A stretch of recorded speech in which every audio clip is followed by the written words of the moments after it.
Friend, টেকনোকিং বিটে স্বাগতম। এই ভিডিওটি দেখার জন্য স্বাগতম। তো আমরা অনেকেই স্যামসাং ফন্ট চেঞ্জ করতে পারি না, নিজের ইচ্ছা মতো আমরা ফন্ট চেঞ্জ করতে চাই, কিন্তু দেখা যাচ্ছে যে আমরা অনেকেই পারি না। সেই কারণে এই বিষয় হিসাবে ভিডিওটি ক্রিয়েট করা হয়েছে। তো কীভাবে ফন্ট চেঞ্জ করতে আমি আপনাদের দেখাবো। প্রথমে আমরা সেটিংয়ে ট্যাপ করে ওপেন করতে হবে। সেটিং ওপেন করে ডিসপ্লেতে যাব। ডিসপ্লে যাওয়ার পরে আমাদের সামনেই ফন্টটা আসবে। তো ফন্টে ক্লিক করবো। ফন্টে ক্লিক করবো, দেখা যায় অনেক সময় দেখা যাচ্ছে যে এখানে অনেক ধরনের ফন্ট রয়েছে। আমি যে ফন্টটি বেশি পছন্দ করি সেটি হলো কুল জাজ, এবং আপনি যদি এটাকে স্মার্ট করতে চান তাহলে আমরা এটাকে অনেক ছোটো করে দিতে পারি। ছোটো করে টান দিয়ে দিব, দেখুন ফন্ট চেঞ্জ হয়ে গেছে।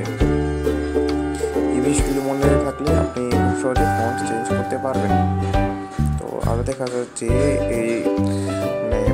এর আগের যে ভিডিওটা ছিল সেখানে বলা হয়েছিল যে কীভাবে ডেভেলপার অপশনে কাজ করতে। তো স্মার্ট সেটকে আরও স্মার্ট করতে হলে আমাদের শো টাচ ইউজ করতে পারি, না শো টাচ না লোকেশনটা ইউজ করতে পারি। এরকম এখান থেকে একটা বন্ধ করতেছি। তো স্ক্রিন আপডেট ফোর্স বাম হাতিতে যারা বাম হাতে কাজ করতে বেশি হবে তাদের জন্য এই কাজটা খুবই ভালো হয়। ধন্যবাদ। ভিডিওটি দেখার জন্য পছন্দ হলে সাবস্ক্রাইব করবেন।